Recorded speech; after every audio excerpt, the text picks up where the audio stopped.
Bonjour, je suis tout excité. J'ai vu Macron en chef de guerre. Vous voyez, j'ai mis le jogging, je vais aller m'entraîner, je crois que je vais aller m'engager. Il nous a refait le coup, hein. Posture de chef de guerre, entouré de militaires en uniforme, avec ce timbre ridiculement grave de théâtreux de seconde zone, sa voix de commandement. Emmanuel Macron était le 18 mars en visite officielle à la base aérienne de Luxeuil, en Haute-Saône, un lieu pas très glamour d'ailleurs, qui fut longtemps stratégique, puisqu'il abrite une base aérienne que l'on annonçait d'ailleurs qu'on voulait démanteler. Et puis maintenant, le chef de l'État a annoncé la remontée en puissance de cette base qui deviendra à l'horizon 2035 la 4e base aérienne à vocation nucléaire, qui devra accueillir 2 escadrons d'avions Rafale équipés de bombes atomiques. Bon. Ce que je veux, c'est que nous soyons prêts. La guerre d'agression de la Russie, la France sait ce qu'est d'être envahie. Oui, nous avons eu droit donc à une nouvelle opération de communication politique et d'intimidation stratégique d'Emmanuel Macron sur cette base aérienne. Mais les dirigeants européens trompent volontairement les peuples sur l'essence même, l'origine de la guerre à l'est de notre continent. Et beaucoup de gens les croient. Quand Emmanuel Macron parle d'une guerre d'agression de la Russie sur l'Ukraine, j'y reviendrai, je vous ferai une autre vidéo, j'ai trouvé quelque chose de très très intéressant.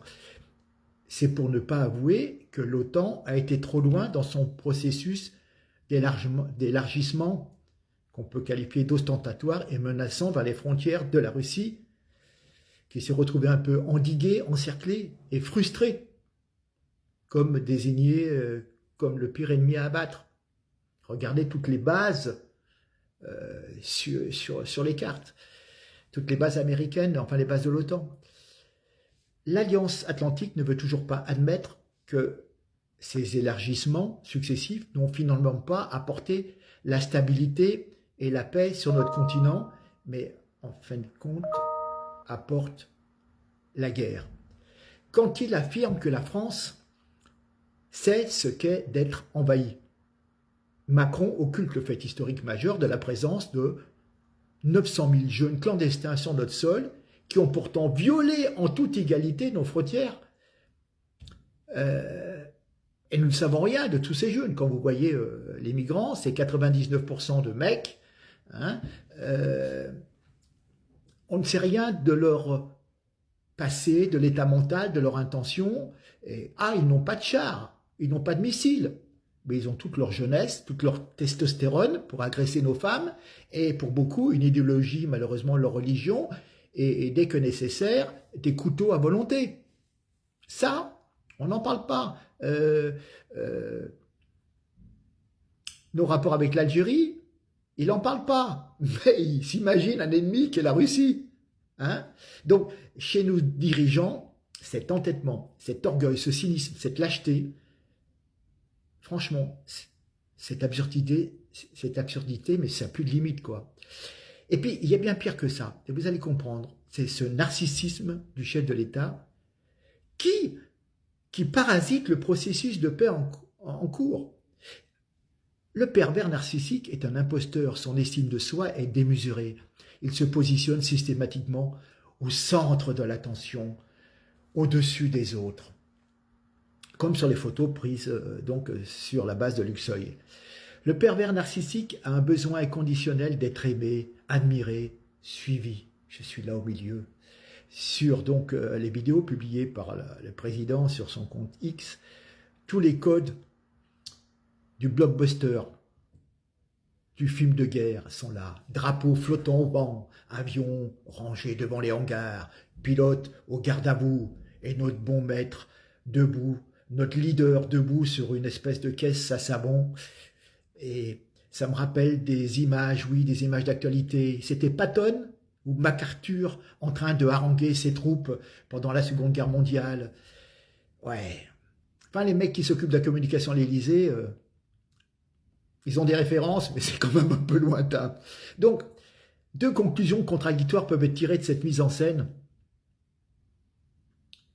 Bon, l'aspect grotesque, ça en devient même anecdotique. C'est bien que la France se réarme, notamment dans le domaine de la dissuasion. Je rappelle que Macron, quand il bossait pour Attali, il avait proposé de supprimer la dissuasion nucléaire. Hein. Donc, comme quoi, on change souvent d'avis avec Macron. Mais ce qui est inquiétant, c'est qu'il s'entête à faire une guerre dont même, écoutez-moi bien, les Ukrainiens ne veulent plus. Donc, renforcement régalien, la puissance de l'État, alors qu'on est bafoué par l'Algérie et par tous les migrants qui rentrent sur notre territoire, à qui on donne des allocations éventuellement, et qu'on soigne, pour qu'ils soient en pleine forme après pour nous taper sur la gueule. Alors, il y a ce renforcement régalien, et puis il y a un idéalisme écervelé. Je suis le défenseur de l'Europe face à l'ogre Poutine. Voilà. Donc, c'est toute la Macronie. Voilà, la Macronie, c'est l'écartement du en même temps. C'est-à-dire, je pars sur des trucs. Je vais faire la guerre à la Russie, on est en ordre de bataille, regardez, je vais mettre mon uniforme, etc. Puis en même temps, on est bafoué au quotidien par l'insécurité, par l'immigration, enfin par tout ce qui se passe journellement, et tous nos compatriotes qui sont dans la peur, dans l'incertitude, dans le chômage, enfin des tas de choses comme ça, vous voyez.